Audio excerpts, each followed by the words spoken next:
Mohamed Morsi, former leader of Egypt, has been sentenced to death. Why? Well, for a number of reasons. One charge in particular that we're going to explain to you here. I think that this is a bit of an injustice. I'm not the only one who thinks that. International groups think that. Why? Is it because I'm in favor of Mohamed Morsi, who was the leader of Muslim Brotherhood? No. Can't stand Muslim Brotherhood, have no interest in it. It was devastating when they won the Egyptian elections after the uprising in Egypt. I don't agree with any of their positions. I also don't believe we should execute their leader. So let me explain. The Associated Press explains how this came about. They said the defendants in the case were found guilty of conspiring and attempting to kill police officers in the mass breakout targeting 3 Egyptian prisons, enabling some 20,000 inmates to flee, causing chaos and breaching Egypt's borders with the Gaza Strip.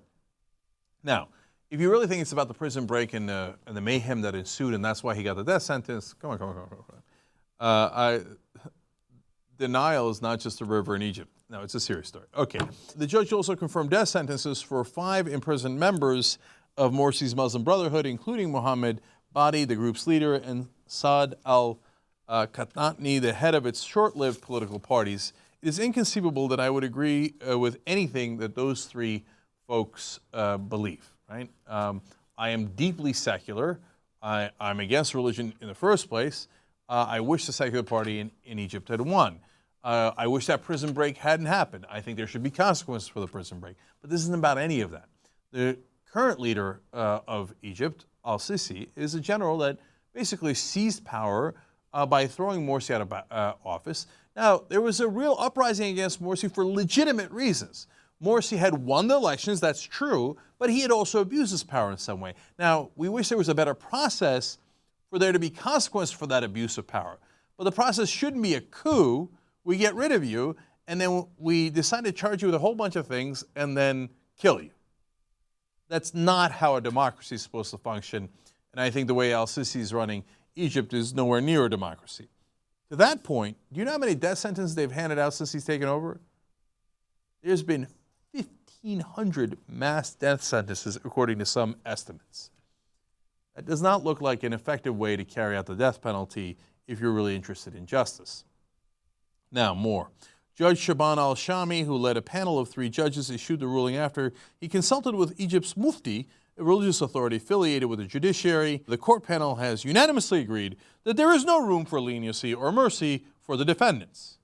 So there's just no room, okay? Now, on the other hand, they've shown a lot of mercy to Hosni Mubarak, who was the leader of Egypt before Morsi won the elections. Mubarak was a dictator that ruled for decades on end. He's still in prison, but things have gotten much better for him, and he has not had to suffer any death penalties. Obviously, he's still alive, right? So it seems like there's slightly disparate treatment. Why? Because Mubarak and al-Sisi were allies, they were friends. They're not going to kill Mubarak. This is all political, and they get a stooge to come on here and say, oh, me, religious leader Mufti, against that religious leader. Sure, kill him, right? Obviously, they're in cahoots with al-Sisi. He said the Mufti sanctioned the death sentences under crimes of haraba, an Islamic term for banditry, bloodshed, and waging war on God and society.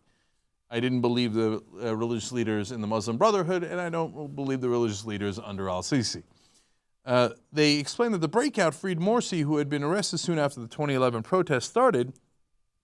Now, Morsi's already serving a 20-year sentence for his part in the killings in 2012 of protesters outside his palace when he was still president. Now, I think those are very legitimate charges, and if he got the same sentence as Mubarak did, when they both had, there's reasonable arguments to be made, attacked protesters, and protesters died because of that. You give them the same sentence, that's justice. That I would be in favor of, okay? Depending on the circumstances and assuming that there were fair trials.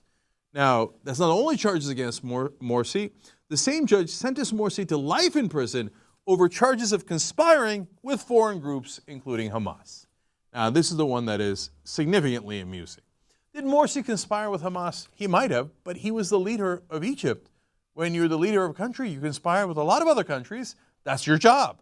Is al-Sisi conspiring with foreign leaders? Of course! He's conspiring with the United States of America because we're allies. So what are you going to do? You're going to give him a life sentence for that? No, that's total and utter horse crap, okay? he's the opposition. They would like to execute their opposition. Again, this is not just my opinion. International Commission of Jurists say that these trials that Morsi faced were, quote, grossly unfair trials. Look, no matter how much we disagree with someone, and in this case, if you're secular, you're not a big fan of Mohamed Morsi and the Muslim Brotherhood and how they ran Egypt, it doesn't mean we should be unfair to them. We're supposed to be better than that, okay? Clearly, so far, the government of al-Sisi in Egypt is not better than that.